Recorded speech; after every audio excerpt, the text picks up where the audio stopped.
Welcome to our special DTNS Solar Panel Roundtable show in Los Angeles. I'm Tom Merritt. And from Studio Redwood, I'm Sarah Lane. And I'm the show's producer, Roger Chang. In 2019, people installed solar panels on around 2 million U.S. households. That number just keeps going up. It's expected to triple by the year 2030.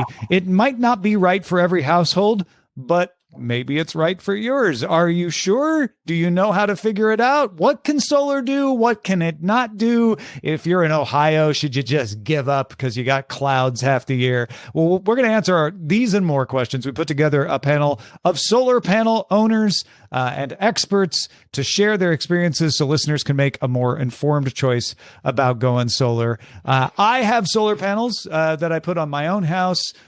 Sarah, you don't, but you have solar heating on your pool. So you're in the solar game a little bit. Indeed. Yeah, there are solar panels on the roof of the Airbnb house that I manage, which makes the pool quite warm. All so, right. Yeah. Also joining us, engineer at AES, kind of bringing in the commercial perspective here, Joe Briney. Welcome to the show. Thanks for having me. Hey, Joe. Thank you for being here. Steve Sheridan, brand new solar installer on your house and producer of Nosilicast. Welcome. Thank you. It's a pleasure. And this man is a 777 captain, airline pilot. I like to describe him as a solar enthusiast. Brian Hoffman, welcome.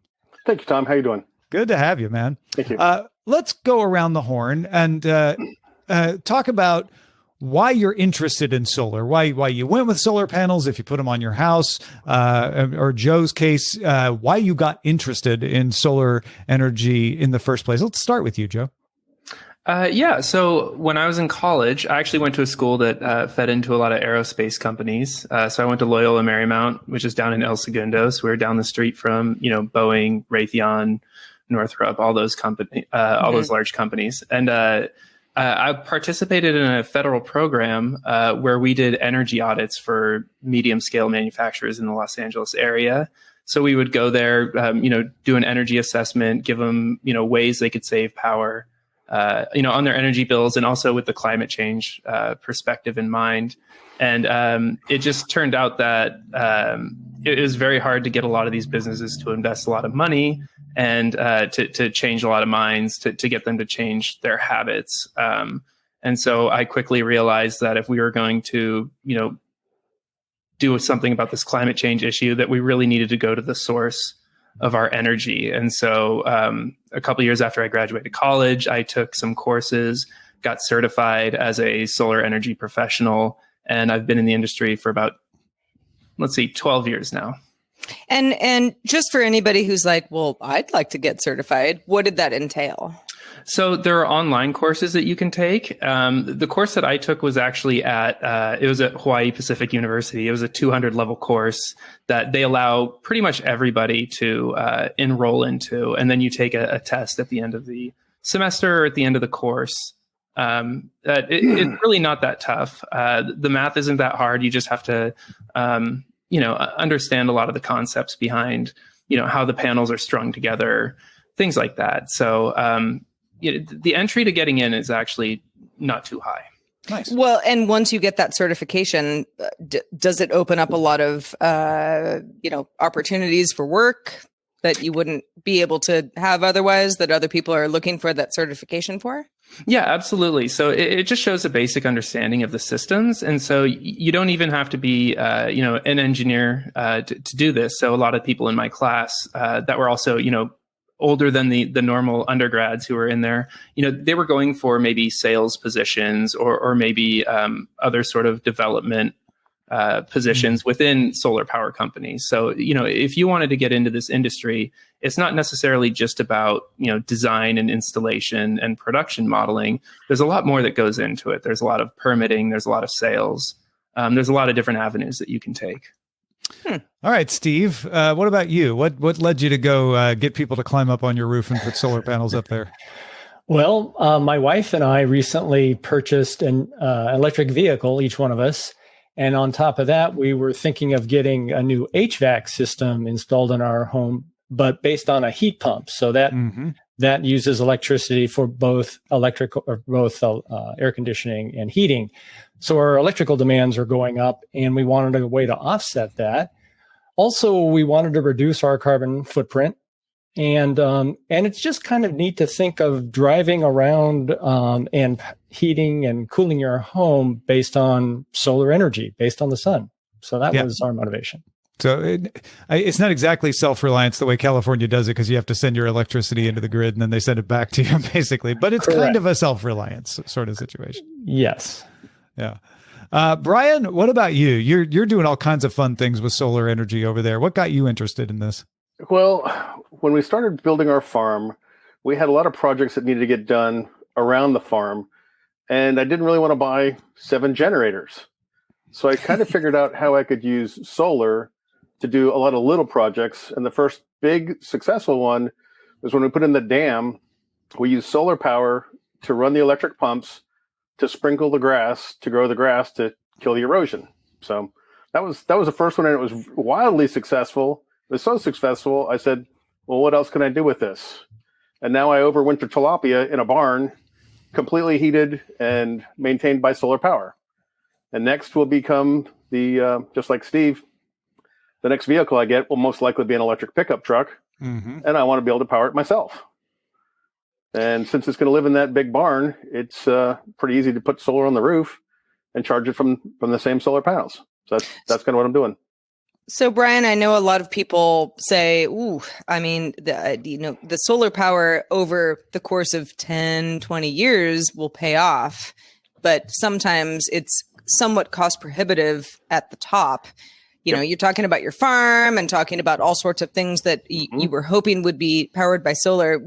Did you feel that way at first? Yeah, I'm kind of in a unique position because I've saved my pennies, as it were. So I'm able to have some of these projects, and I can be one of those, the leading edge guys that pays a little extra up front.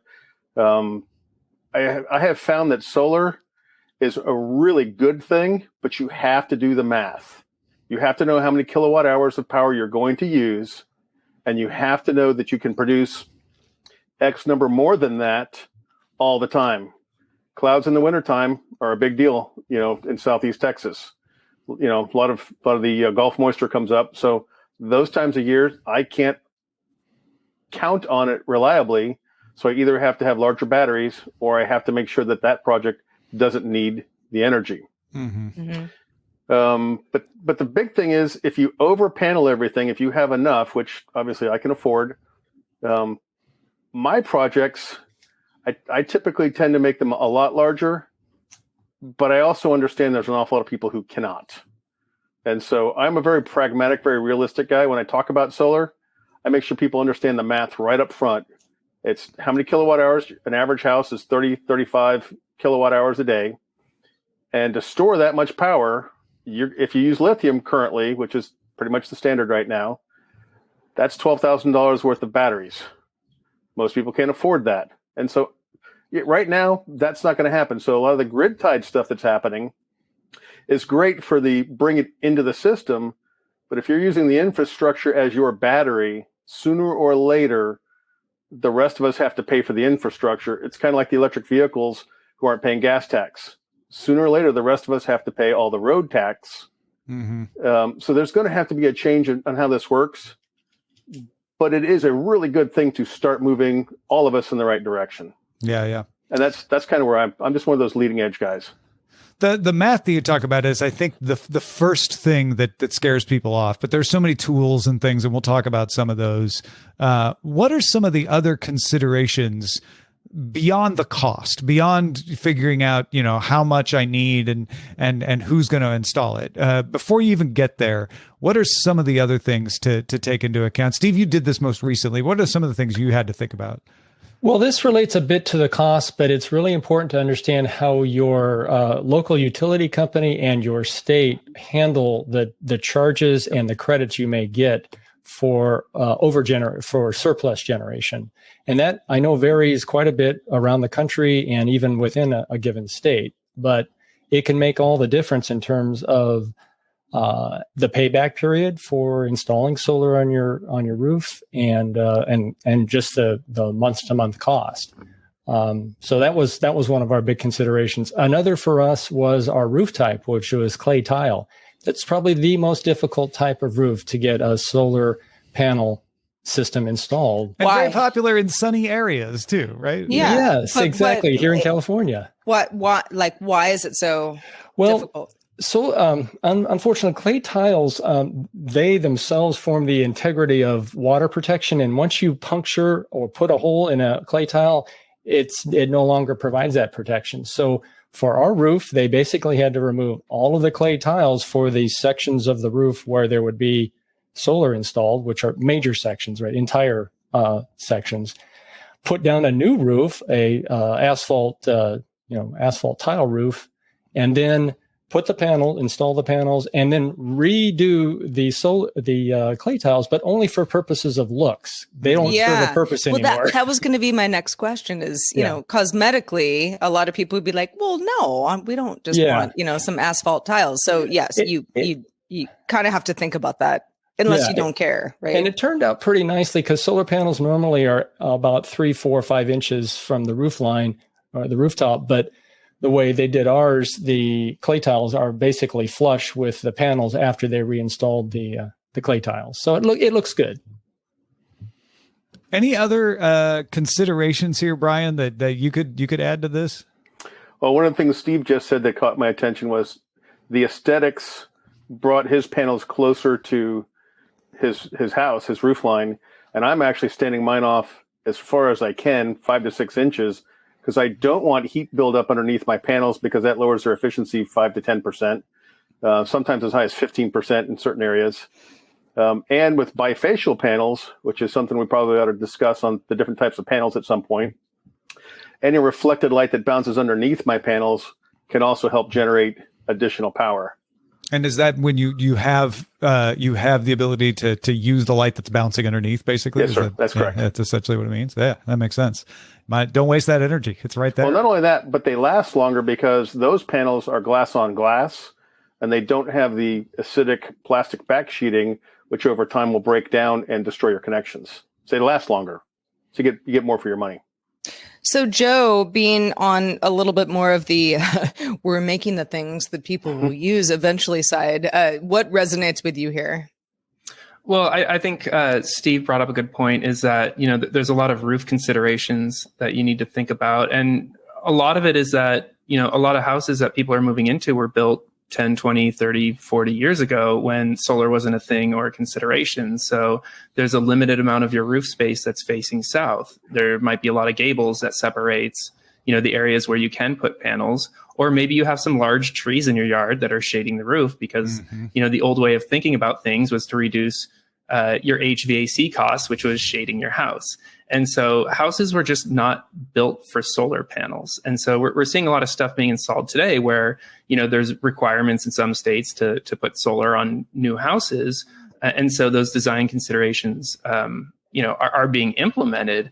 But for the most part, it's hard to go back and retrofit. So you might be limited in, how much solar you can fit on your existing roof. And there are a lot of solar companies out there that will come out there and help you do the math. There are different financing structures. So if you don't have, a huge chunk of change to buy the thing up front, maybe you can lease it. So there are other ways to get into it, but sometimes you're just out of luck just because of as an earlier adopter, you kind of have only so many options. Yeah. Yeah. Or there's a huge building next to you that just keeps the sun off you all day, right? Right. You could be in that situation. There's a lot of stuff that's out of your control. And some utilities have offered, options where, you can select on your bill or within your account that you only want to purchase green energy that comes from, larger solar farms that are, connected to the same grid too. So there are other options, depending on what region you're in. Yeah. Let's talk about that because one of the biggest objections I hear from people is, I live in Michigan. There's no way I'm ever going to get solar. Is that reasonable? Are there places where it doesn't make sense, or does it just mean it's going to be more expensive? It just means it's going to be more expensive. And states can do a lot to mitigate that too. So, one of the states with the highest renewable penetrations for a long time is Massachusetts, not exactly known as a sunny state. So there are ways to do it. My company is installing solar farms in Michigan, so it does work.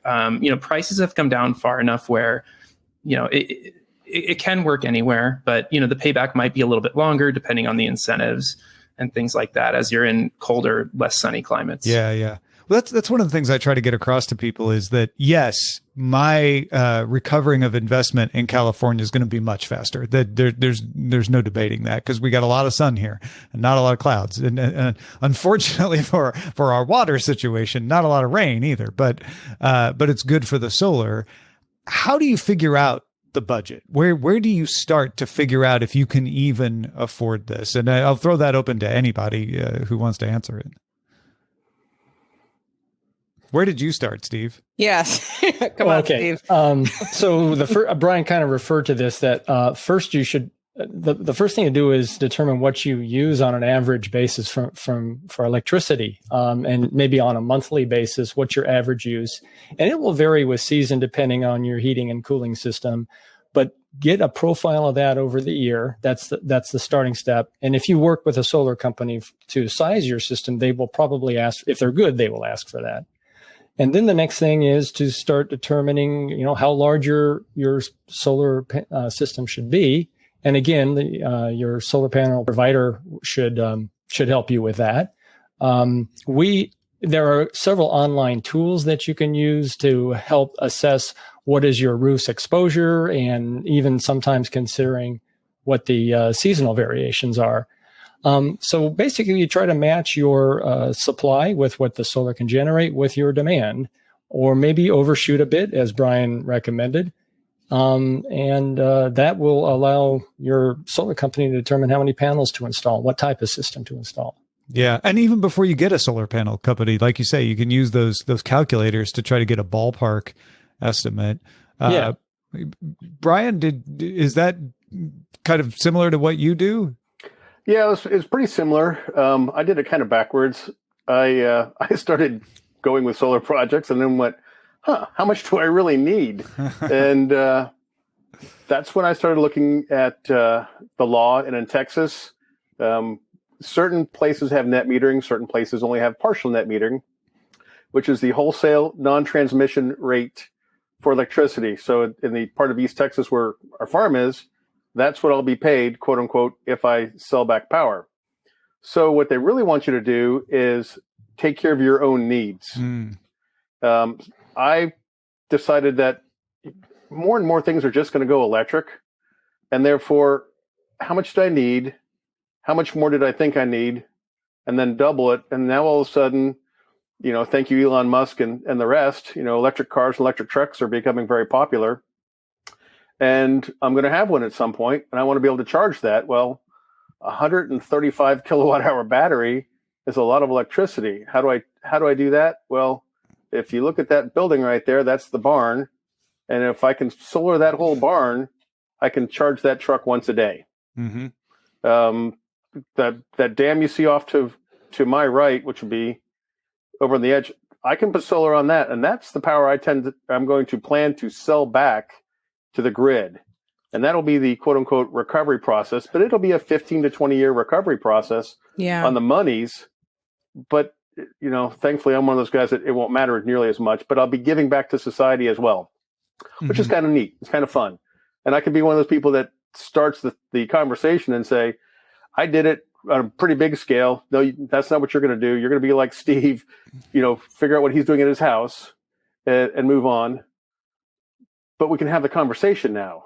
And that's a really good thing, is to be able to have these conversations. Yeah. And I think that's what shocked me when I did my own solar install was I'd saved up money for it. I didn't want to do the lease option, but there are lease options and they can work. But I'd saved up money, and I basically said, just how much do I need? And we did exactly what y'all are talking about, which is, we figured out what my average power use was. We, padded it up a little bit and then said, this is the amount of panels that you need with the amount of sunshine we normally get here.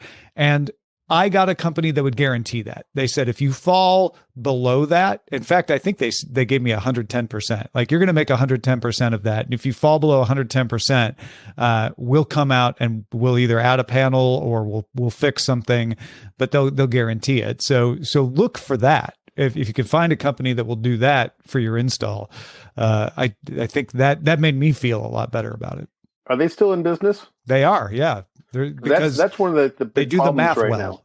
now. Yeah. Promises are fine until the company goes out of business. Well, yeah, and that is the other side. Is you gotta find somebody that you feel is going to stay in business. I mean, Joe, I don't know if you have any insight on what to look for there.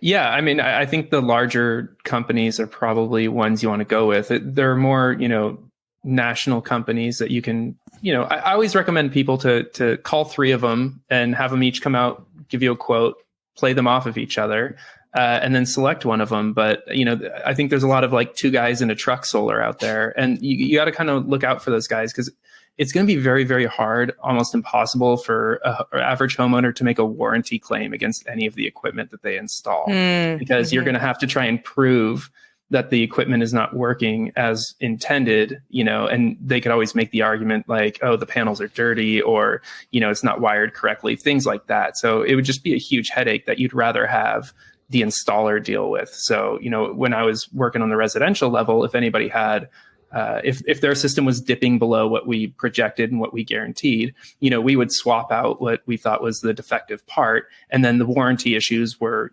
part of our obligation at this point. And the homeowner was, back up and running right away. And that's kind of what you want to look for. Do you feel like that happened rarely, often, based on what consumer, expected versus, actual reality?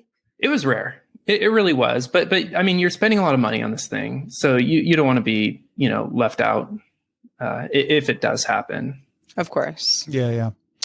So Steve, how did you decide, given all this, like, got to find somebody who's going to stay in business, gives me a decent guarantee, I know we'll do the work properly. You had a whole roof thing to deal with. How'd you decide that? Well, I went to my buddy Tom Merritt and asked how he got his installed. But the best piece of advice that you gave us was start at energysage.com. I'm not sure if this is countrywide, but it's a great website because you basically put in your home and solar information, the basic information of what you're looking for, and they go out and get bids from various companies. I think it's typically 5 or 6. And then those bids come back to you, and then you can choose to pursue those or not. And that's how I started. And of course, I did a lot of further investigation on each of those companies, including how long have they been in business? Do they have a Better Business Bureau rating? Yelp ratings, the whole 9 yards for about 3 of those companies. And that's how we ended up going with the company we selected.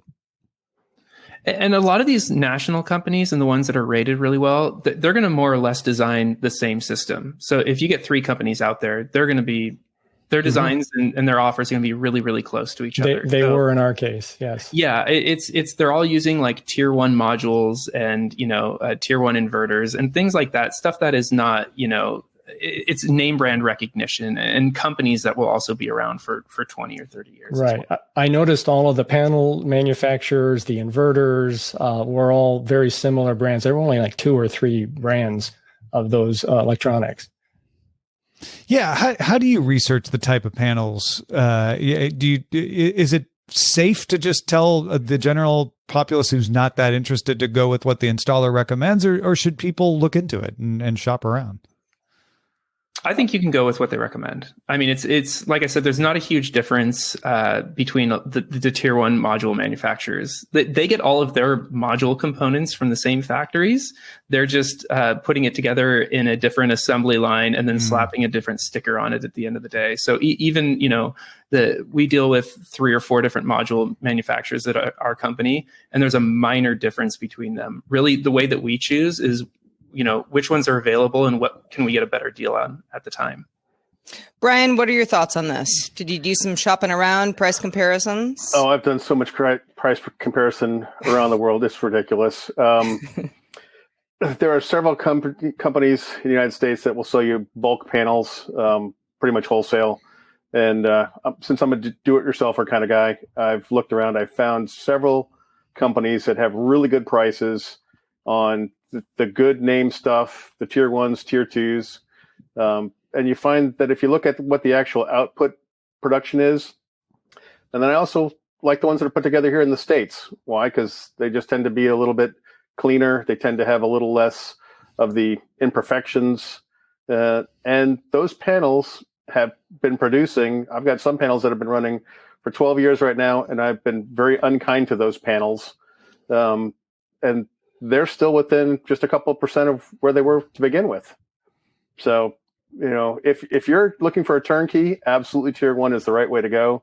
If you're a do-it-yourselfer, you can look around. There's a couple pretty good places to find panels very reasonably and install them yourself.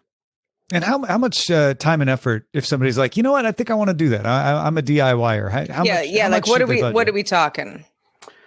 Wow. If you're going to put together a system like Steve's, you're probably going to have to do your research for the panels, the racking system, the charge controller, batteries if you're going to use them, and then the inverters. If you're going to go grid tied only, well, then you're probably going to use like the N-phase panel mount inverters. And right now the quad panel mount seems to be the easy way to go. And then you're going to be quote unquote done. And then you just have to put all that stuff together. Now, some people don't like climbing on their roofs. Some people don't have access to a lift. In the country, lifts are pretty easy to find. They're called tractors. So getting up on the roof is really pretty easy. So for me, it was easy. I can weld. I had to do a little bit of custom racking for some of the things I wanted to do. So I just decided I'd build the rack myself. It's my solar tracker, and I get about 28 to 30% more power on the tracker than if I just flat mounted those panels. And those are the panels that I use to run my what I call tilapia, which is keeping the tilapia alive over winter. And if you have to do all that yourself, you could probably find panels, find all the parts, put it all together, and get it on your roof in less than 6 months, part-time, on your off time, as it were. Mm-hmm. But you have to want to. But you have to want to. Yeah. But if you want to, you can save a lot of money, and you can put the project, these guys came out and said, well, here's what we're going to do for you.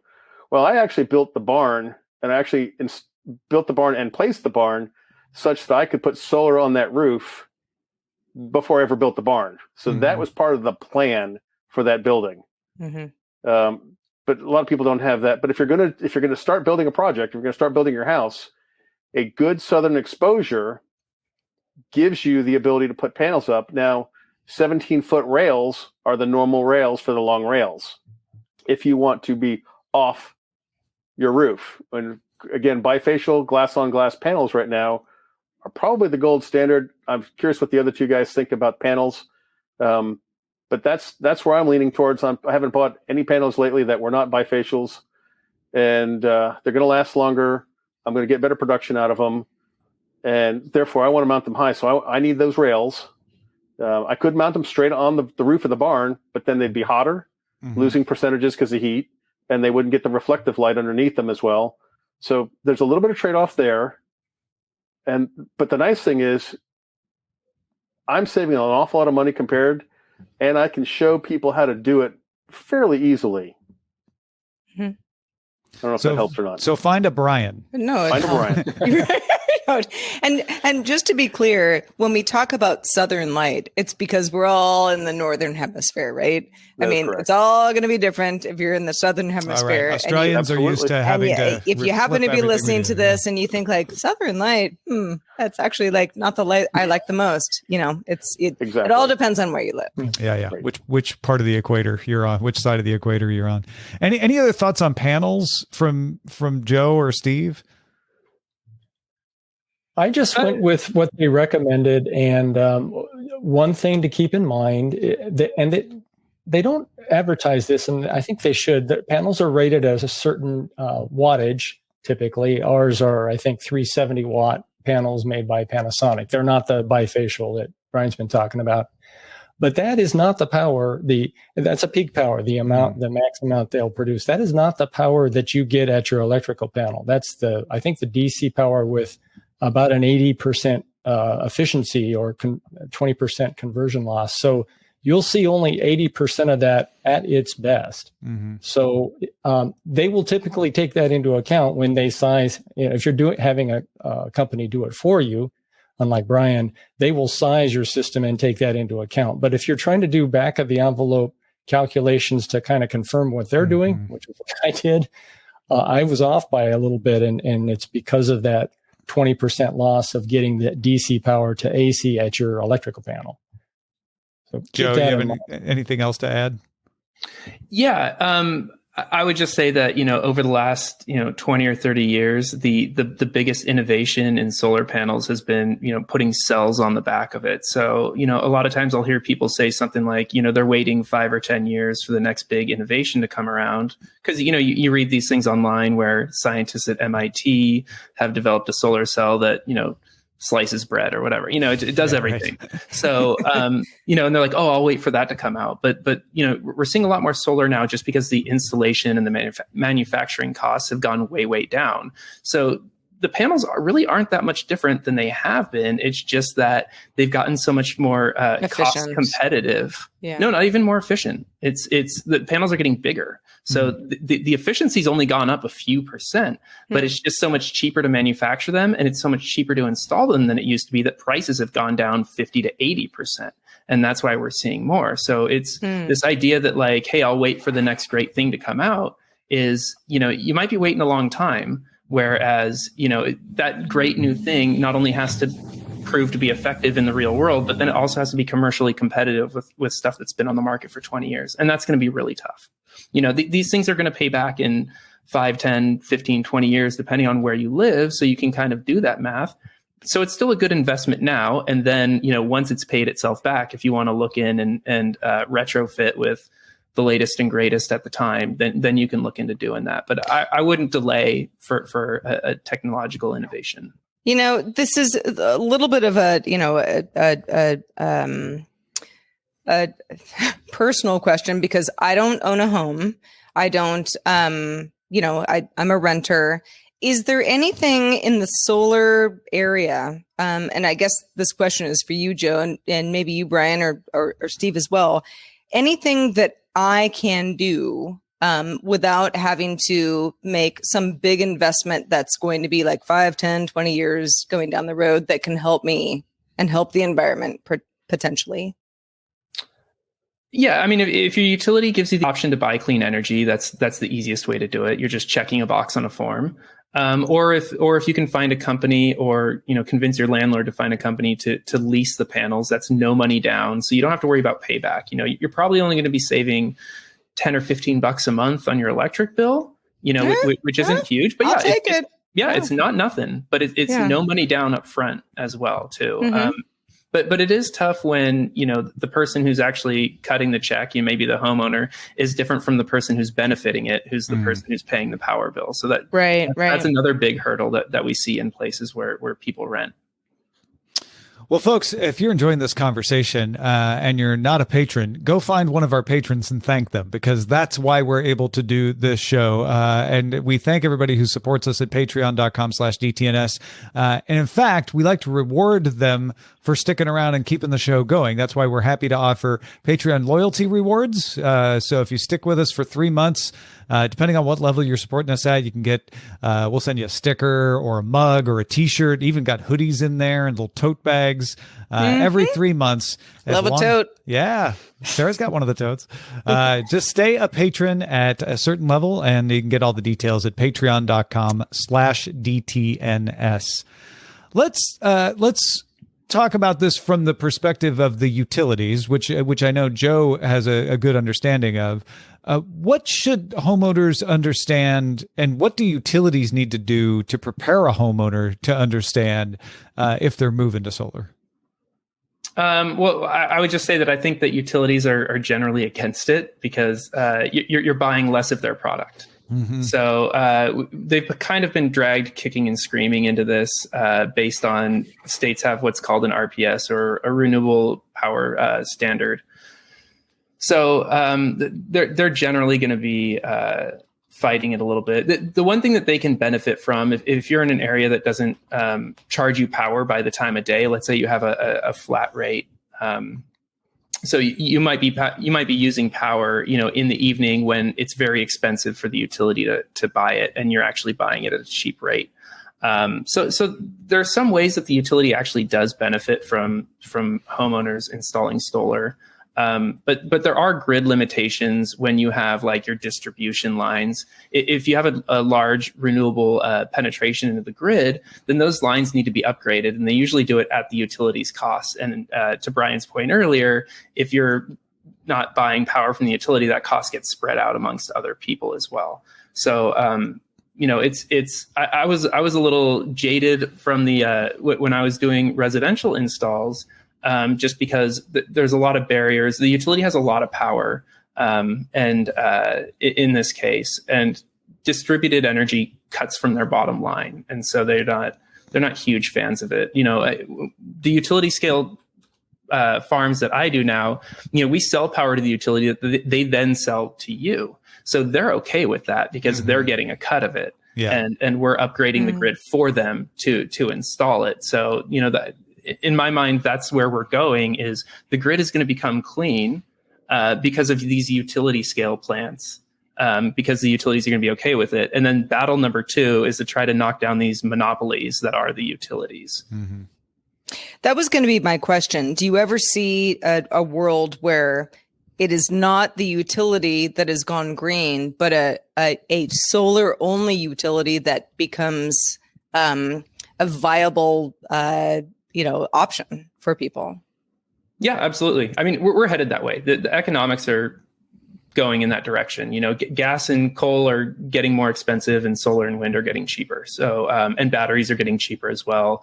Lithium ion, which is mostly the technology that's being used, it's what you find in your car, your laptop, your phone. Those were built for power density, and so you could carry them around, and they would be portable. They're not ideal for grid integration. So they work and they're pretty price competitive now, but there will be something around the corner, a better use case for different chemistries or different technologies. So that only has the potential to get better too. So, I mean, there's really no doubt in my mind that by 2050, the grid itself is going to be entirely renewable with energy storage. But like I said, the second part of that is getting the utilities on board to wrest power away. Some of them have been doing something called like a community energy program, where they're doing smaller utility scale. So maybe 1 megawatt, 2 megawatt farms, and then they'll sell that to their customers. But in that case, they still have the power. They're still the middleman. So it's going to take a long time before it's, everybody with solar on their rooftops and they're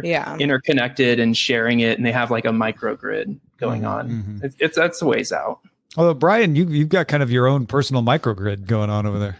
I do. A couple things that I see differently than Joe. Out where I'm out in East Texas, the utility actually cares more about safety than the cost. They want to make sure that you're 1741 compliant.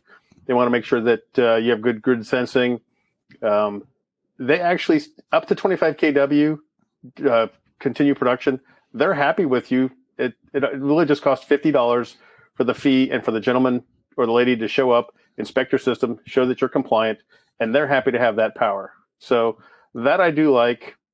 As to where we're going to go, if you look at all the storage technologies, the sodium batteries, the iron air batteries, salt water batteries, all the things that are coming, I think it's going to be very hard for the average homeowner to have the kind of storage that they have to have built into their residency, especially apartment buildings, especially large cities where you can't possibly generate the energy you use.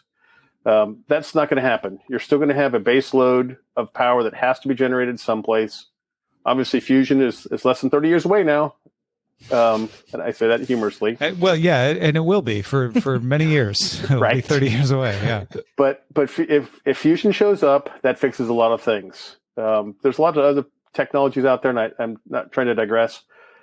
Solar is great, but if you look at California, there was a couple of years where California actually had to pay Arizona to use their solar power during the day because it generated too much. And those balancing acts and getting all the systems to work together. Just to be clear, if people didn't quite catch what Brian said, California was generating so much solar energy, they paid Arizona to use the solar energy that California was generating, correct? Yeah. Yes, so which seems very backward, by the way. Like, we got to send it somewhere, and Arizona's like, I don't know, you give it, pay us, we'll take it. Okay, yeah. So, and the infrastructure is going to be one of those things. A smart grid with real artificial intelligence that really watches what's going on, and the homeowners in suburbia having their local storage.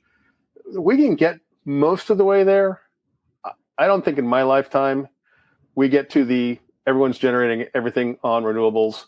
Windmills just don't have the energy density. If you look at an average wind farm, one gas-fired generator puts out more power than the entire wind farm. So the economies of scale just aren't there unless you're going to take North Dakota and turn it into a wind farm.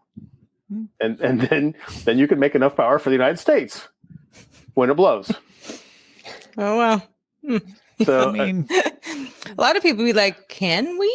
Yeah, right. I was like, we could probably exempt Fargo and it would, it's workable. I mean, no, it's a point taken. Yeah. So it's storage. And I was going to go with 20 kW for my farm. And I went, no, I'm going to go to 30. And then I doubled it to 60. Mm-hmm. Wow. And then I went, well, in a couple of years, I'm going to have even more because I'm going to have 2 vehicles that I have to charge. Yep. And if that's 130 kW a vehicle, guess where I'm going to have to go to? Yeah. So that's the real thing. And you won't run into this, but Steve will, because I know I will. There's a maximum to what you can put up there, right? Oh, yeah. Yep. And at that point, you have to figure out how you're going to charge the things you're going to do. Now, some things you can charge at different times and different rates. You can go charge your car at any charging station, sure, if you can't generate enough. But I don't have a charging station out in the farm other than the one I'm going to put in. Yeah. So that's a good question for you, Steve. I mean, do you think about expansion and what happens next? I mean, obviously you've had pretty good results, but if you want to expand this whole operation. Yes, definitely. We're happy with the solar system as installed. We're getting good performance, follows what was expected. What we're moving into next is energy storage, as Brian's been discussing. So we're now in the process of having a couple Tesla Powerwalls installed on our house to store that energy. And that will be its own adventure, I'm sure, but not as aggressive as Brian. I think we'll get about 26 kilowatt hours of storage out of those two. Getting to 27 maybe out of those two. I think they're 14 now piece. Yeah, good. They're rising. So the main thing is that will not pay off like the solar panels will. We're doing that for other reasons. I mean, there may be a slight payback to shift our energy use from the peak time of use rate to the lower costs. So we're not drawing power during the expensive times. That's a minor savings. It doesn't really pay off very soon, but we will be backed up for power outages. And we just want to be able to operate our house when, without electricity. Now, I don't know, Brian, are you off the grid or are you still on the grid? I am both. Our cabin is on grid. The new barn is off grid completely. And when we build our quote unquote retirement house, that will be coupled so that I can sell back power. But I will definitely be a net producer at that point. Yeah. Patiently awaiting my invite. You're always welcome. To the ranch. Come on out. Really Go fishing. Great. Yeah, you guys are welcome anytime. Oh, thanks. So real people quickly, need to understand. Go ahead. When you install a solar power system on your house, without batteries, you cannot power your house from solar power directly. Correct. You need to have some buffer between the panels and your main electrical panel, and that is the batteries. A lot of people don't quite understand that or assume that you can power your house directly. So you must have batteries if you want to power your own, power down during a power outage.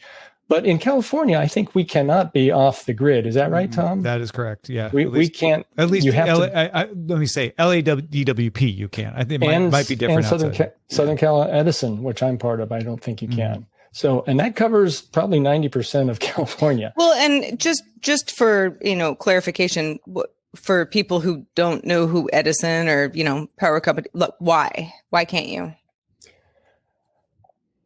That's a good question.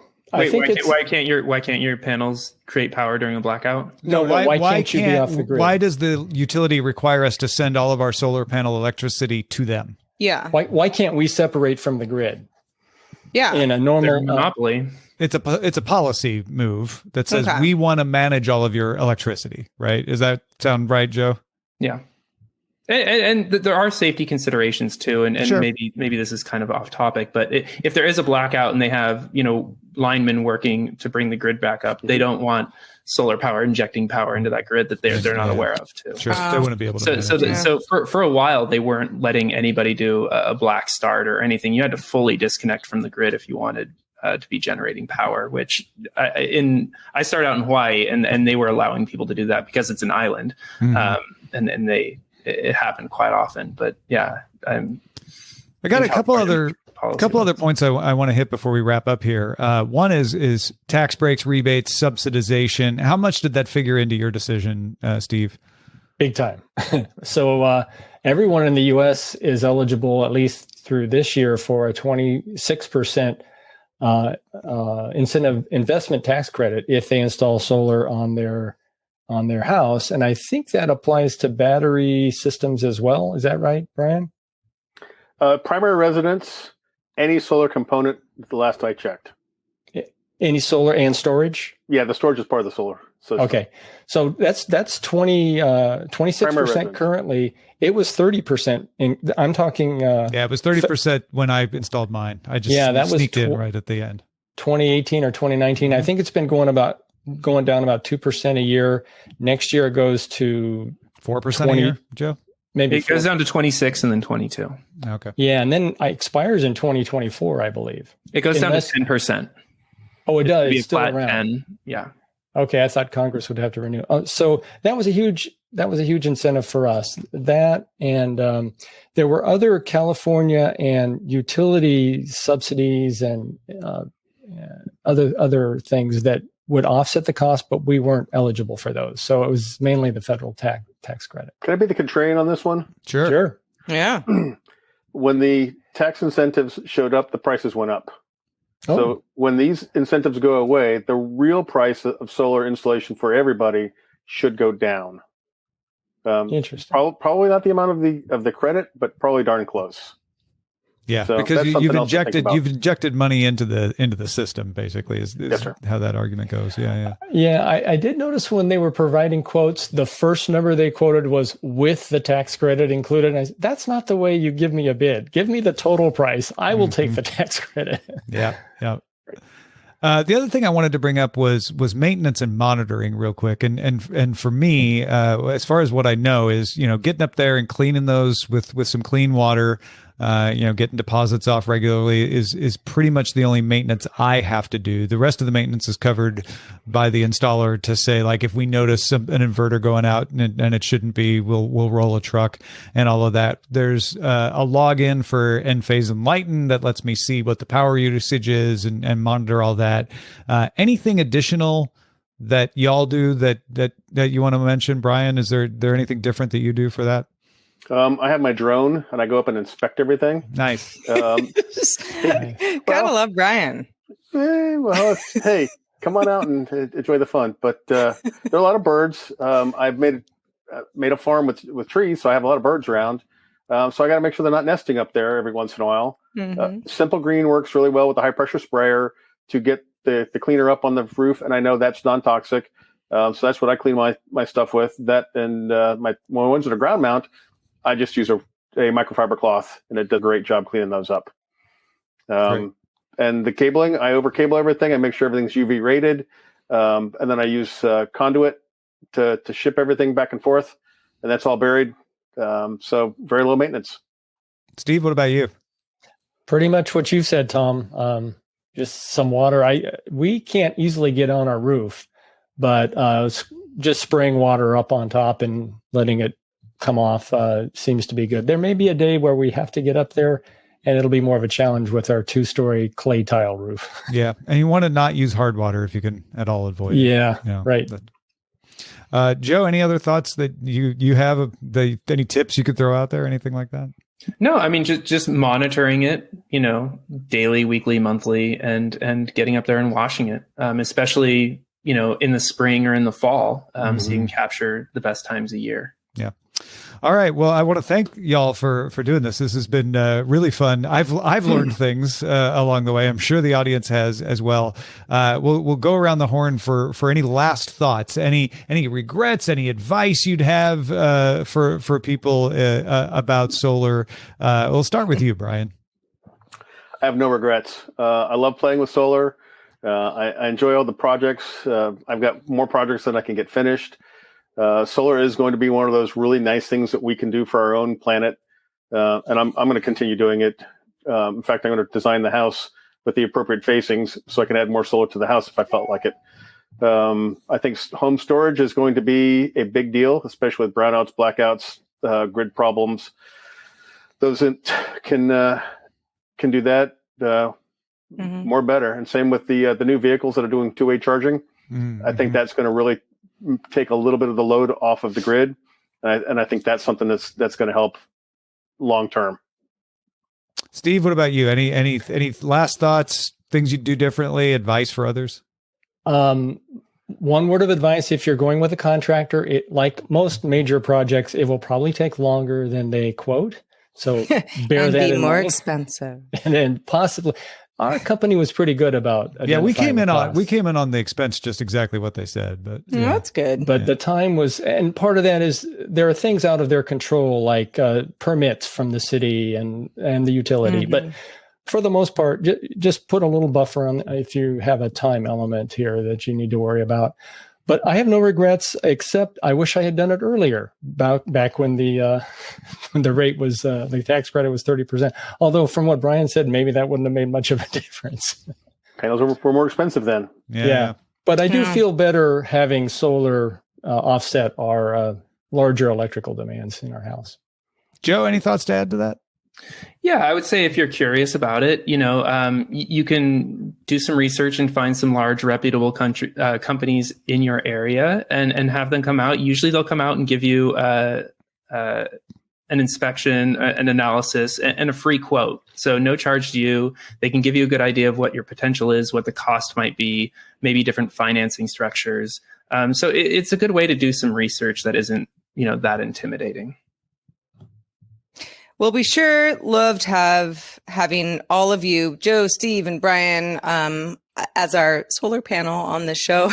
Ha ha. Get it? Our solar panel. Yeah. Yeah. Just, got the jokes. Just a reminder that the regular DTNS show is live Monday through Friday at 4 p.m. Eastern, 2000 UTC. You can find out more at dailytechnewsshow.com/live. But boy, this was fun. Thank you to all of you gentlemen for bringing the information and bringing the education to all of us. I hope all of you out there in the Patreon world learned a little something as well. And we hope you have a nice weekend. Steve, if people want to find you, where should they go? You can find me at SP Sheridan on Twitter. And I also contribute to my wife Allison's website, which is podfeet, PODFEET.com. Brian, if folks want to follow you, is there a place they can go? And not till I retire. I got too many projects. But folding it home, Good Day Internet team. Got to plug that. Still top 5, so I'm pretty happy with that. Awesome. Yeah, no, that's fantastic. Thanks for supporting that effort as well. I know you said you got a whole machine devoted to it. That's great. Yep.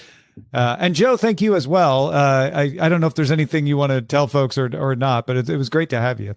Oh, well, yeah. Thank you for having me. And if people do have questions, they can find me on Twitter at JA Briney, BRINEY.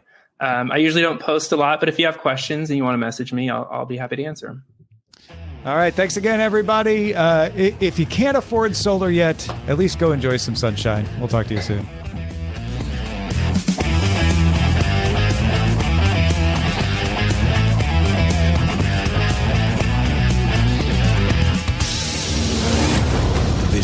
part of the Frog Pants Network. Get more at frogpants.com. Diamond Club hopes you have enjoyed this program.